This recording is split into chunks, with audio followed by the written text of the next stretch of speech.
Hola muchachos, ¿cómo están? Espero que estén muy bien. En este video les traigo 10 conceptos importantes que deben tener en cuenta para antes de comenzar su plan de entrenamiento. Para estos 10 conceptos es muy importante tener en claro la palabra intensidad, porque la intensidad es la dosificación de ese plan de entrenamiento. Es decir, es como cuando el médico receta amoxicilina o receta cualquier otro medicamento que va a ayudar a la persona a salir de esas patologías. Lo mismo pasa con el ejercicio. La intensidad es la que permite la dosificación del ejercicio para conseguir ciertos objetivos. Es muy importante tener en cuenta que el entrenador personal es el que realiza este tipo de valoración, pero si no tienes el acceso por X o Y motivo a un entrenador personal, te doy estos 10 conceptos claves para que tú mismo intentes determinar este tipo de elementos. El primer concepto clave es valorar la condición física, es decir, tu condición física. No puedes iniciar un ejercicio, un plan de ejercicio sin identificar cómo estás de condición física. Muy importante, hay muchos test que valoran elementos como la resistencia cardiovascular, la fuerza, la flexibilidad, importantes para determinar cuánto o cómo va a ser la intensidad del ejercicio en tus rutinas. Recuerda que todo lo que puede ser medido puede ser modificado o mejorado. Entonces hay que medir las capacidades físicas que tienen en ese momento para saber cómo iniciamos en el proceso. Nuestro concepto número 2 es la energía. Para poder hacer ejercicio necesitamos energía. El cuerpo la construye a través de algo que se llama el ATP, es decir, el adenosín trifosfato. Entonces es muy importante, este adenosín trifosfato nosotros no lo almacenamos, es decir, nosotros podemos consumir cualquier tipo de alimento, pero si no lo utilizamos no se va a almacenar esa energía. Tenemos muy poquito ATP. Entonces para eso tienes que saber cuáles son tus sustratos energéticos que necesitas para hacer la rutina o la planeación de ejercicio que estás planificando. ¿Cuáles son estos sustratos energéticos? Uno es el carbohidrato, que son los azúcares, que pueden ser azúcares simples o azúcares compuestos. Ya tendrías que determinar cuáles son cada uno. Dos es los lípidos, que son las grasas. Y tres, las proteínas. Estos tres son los sustratos energéticos que nosotros necesitamos para poder movernos en el ejercicio físico y para hacer también, que también los utilizamos para realizar las actividades de la vida cotidiana. ¿Cuál de estos sustratos es el que utilizamos en determinado ejercicio? Eso solo lo determina la intensidad del ejercicio, es decir, qué intensidad voy a hacer. Dependiendo de una intensidad se puede gastar o carbohidratos o se puede gastar o grasitas o se puede gastar proteínas. Eso depende de la intensidad, por eso es importante esa dosificación. Tu concepto número 3 es precisamente ese: en qué condiciones se van a utilizar o los carbohidratos o las grasas. Las proteínas procurar no utilizarlas porque ya sería un catabolismo. Un catabolismo es que el músculo se consume a sí mismo.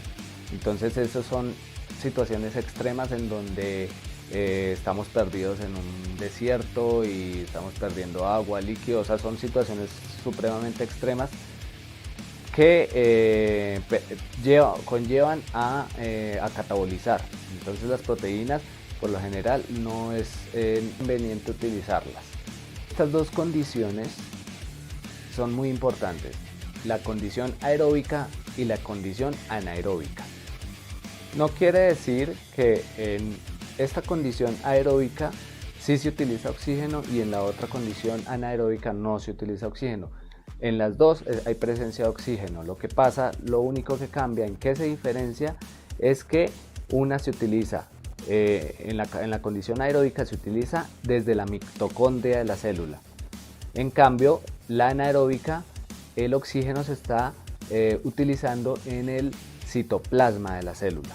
Entonces, esas dos varían en ese sentido, predominantemente una en la mitocondria y la otra en el citoplasma de la célula. Entonces, cuando hablamos de una condición aeróbica, el ATP se está produciendo a través de la mitocondria, y en la condición anaeróbica el ATP se está produciendo a nivel citoplasmático. Nuestro concepto número 4 son las vías energéticas, es decir, por dónde se produce o se metaboliza cada una de estos sustratos energéticos. Hay vías especializadas para el uso de los carbohidratos, hay vías especializadas para el uso de las grasas, de los lípidos, y hay vías especializadas para el uso de las proteínas. Una de estas vías es el sistema anaeróbico aláctico. Cuando hablamos de aláctico no quiere decir que no se produzca lactato. De hecho, cuando estamos así sentados, digamos en una forma basal, se está produciendo lactato normalmente. El lactato también es un sustrato energético. Lo que pasa es que en este sistema no se acumula el lactato, es decir, que no se está acumulando el lactato. Por ejemplo, la fosfocreatina es una de estos sustratos también, pero no acumula lactato. Un ejemplo de este sistema es, por ejemplo, Usain Bolt. En 10 segundos ha utilizado una reacción química desde la fosfocreatina para generar el ATP y se acabó. Otro de estas vías es el sistema glucolítico anaeróbico láctico. Este sistema lo que hace es utilizar el glucógeno en la sangre para generar el ATP. Por ejemplo, cuando alzamos pesas para un objetivo de hipertrofia, de aumento de masa muscular. La última vía para generar ATP es el sistema aeróbico. En este sistema aeróbico, sus substratos o los substratos que va a utilizar es el glucógeno y los lípidos, que son las grasas. Es importante aquí entender que en esta vía el proceso es mucho más largo para conseguir el ATP. Por eso sus intensidades son bajas a moderadas. En cada uno de estos sistemas, el ATP para recuperarse puede demorar mucho más tiempo. Es decir, en el primer sistema puedes descansar 5 minutos y ya tienes la reserva de ATP. En el segundo sistema, con 48 horas a 72 horas, puedes volver a recuperar esa cantidad de ATP para realizar el mismo trabajo. Y el aeróbico, al igual que el anterior, debe haber un proceso de recuperación. Digamos que son diferentes, entonces eso también es muy importante tenerlo en cuenta. Nuestro quinto concepto es la fibra muscular. La fibra muscular, como dije al final del concepto número 4, ellas son las que permiten este proceso de la utilización del ATP. Entonces tenemos dos tipos de fibras musculares, que es la tipo 1, que se especializa mucho en las vías aeróbicas, entonces ya sabemos qué es, y las tipo 2, que se especializan mucho en las vías anaeróbicas. Entonces son las que necesitan como una contracción más rápida y las que podemos utilizar para levantar pesas o cualquier otro tipo de trabajo en donde se necesite rápidamente la utilización del ATP. Nuestro concepto número 6 son los procesos hormonales. Cuando hacemos ejercicio físico se generan una cantidad de procesos hormonales, sobre todo en lo que es la insulina, la adrenalina, el cortisol, la hormona de crecimiento, el glucagón.